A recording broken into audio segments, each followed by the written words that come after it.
Hello, this is Yukta Rane and we are now studying module 1.5, which is the last module of chapter 1, that is fundamentals of testing.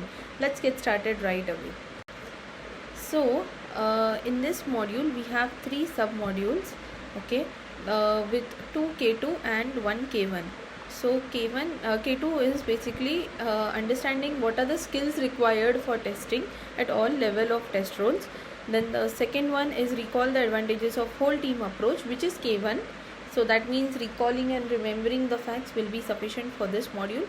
And the end one is K2, which is drawback and benefits of independence of testing.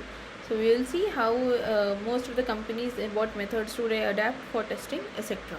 Let's get started right away. So the first module is basically generic skills required for testing.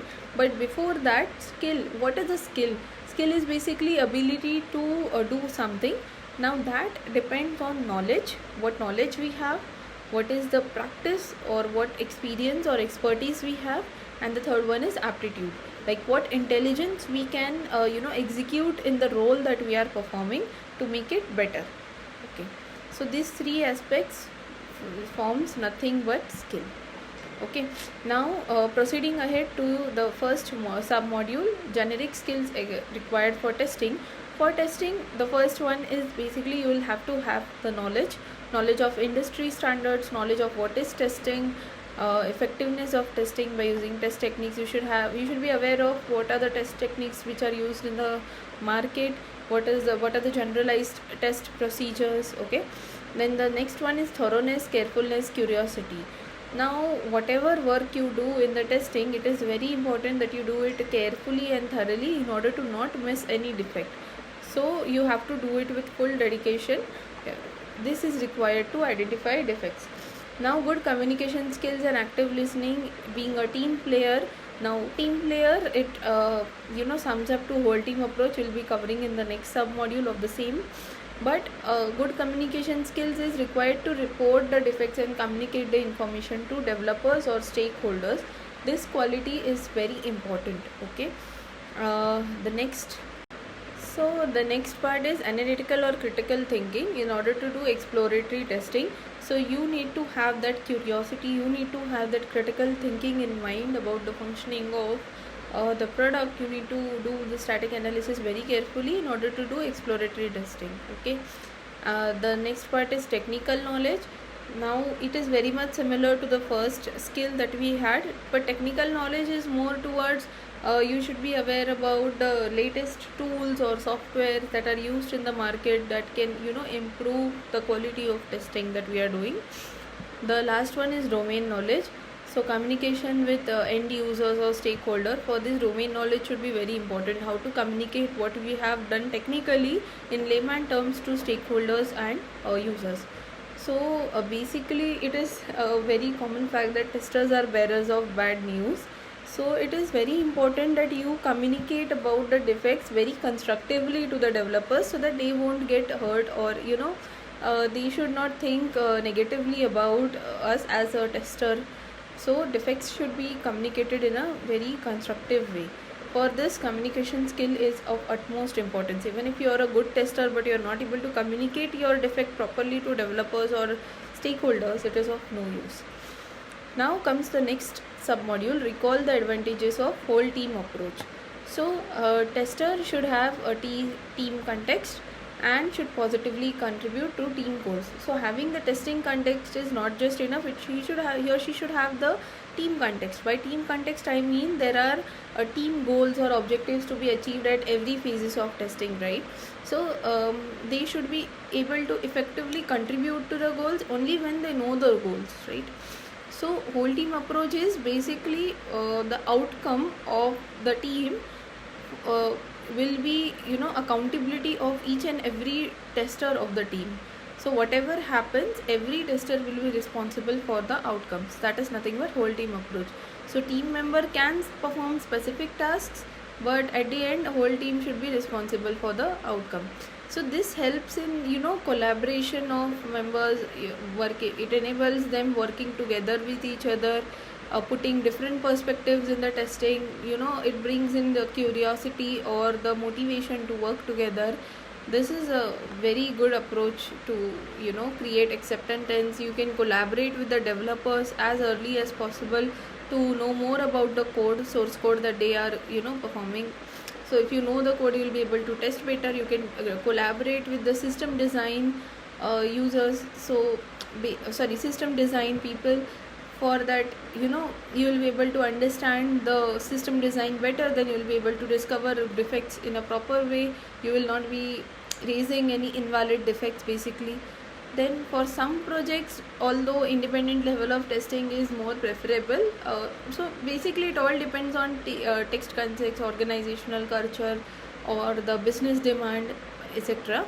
But usually in the corporate, whole team approach is carried out. Now here comes the next module, which is built on the whole team approach itself. Distinguish the drawbacks and benefits of independence of testing. So degree of independence means if the testing has to be done at different levels by same people who are developing it, or by third person or the third party who are identified as testers. So that is basically degree of independence.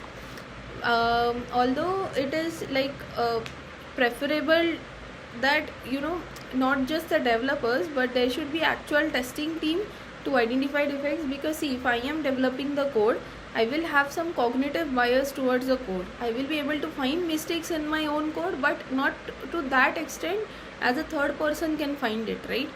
So that decides the degree of independence based on organizational needs. Okay, independence is not replacement of familiarity, as developer can efficiently find mistakes in their own code. But if you have the independent tester to test the code from a third person perspective, he or she may be able to find some more mistakes. So no independence means work products to be tested by their respective authors. Some independence means they will also test authors, peers from the same team will be testing it, rather than having a different testing team. And high independence means the testing team will be hired to test the products developed by them, and that team will be out of the author's team. For most of the projects, it is suitable to carry out multiple levels of independence, like some independence and high independence, etc. So in those teams, basically developers will perform component or unit testing, testers will perform integration or system testing, that means integration of all components or systems, and the business representatives will perform the acceptance testing, user acceptance testing. That means validation. They will be performing validation. Benefits is independent testers will be able to find more defects. They can question assumptions made by the stakeholders during implementation. And drawbacks is lack of collaboration with the development team. So if you are hiring a testing team just to test the defects, they won't be able to participate in the code or the system design aspect. There will be communication problems, so it might lead to some conflicts between developers and the tester. According to developers, their code might be right, but as per testers, since they do not have enough knowledge about the code, there might be some conflicts caused due to it. So developers may lose some sense of quality or responsibility to find out rectify the mistakes in their own code. What developers might think is, if there is another team to test my code, then why should I test my code? So that might also happen.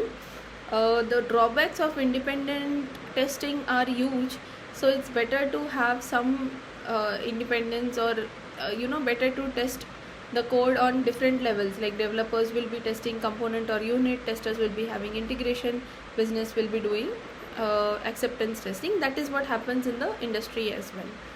So that's all about module 1.5. let's revise it now with the help of PPT. So first we saw what are the essential skills of testers. We saw that they should have the domain knowledge, technical knowledge, common knowledge about testing. They should have thoroughness, carefulness, curiosity, analytical knowledge. They should have the critical thinking to explore more and more defects. Okay. Then we saw some practices of testing which might be useful. Or one thing we saw was whole team approach. In whole team approach, if testers might perform some independent tasks, but at the end the whole team is responsible for the outcome. This will enable them to collaborate effectively, but in some cases independence testing is preferred as per business requirements. Okay, and the last is independence of testing. So the degree of independence will be decided as per organizational culture or the output or the testing context. But benefits of independence is that if you there will be the cognitive bias will be removed. Some other team will be testing it, so the testing will be more effective, and some assumptions that will be made will be rooted out.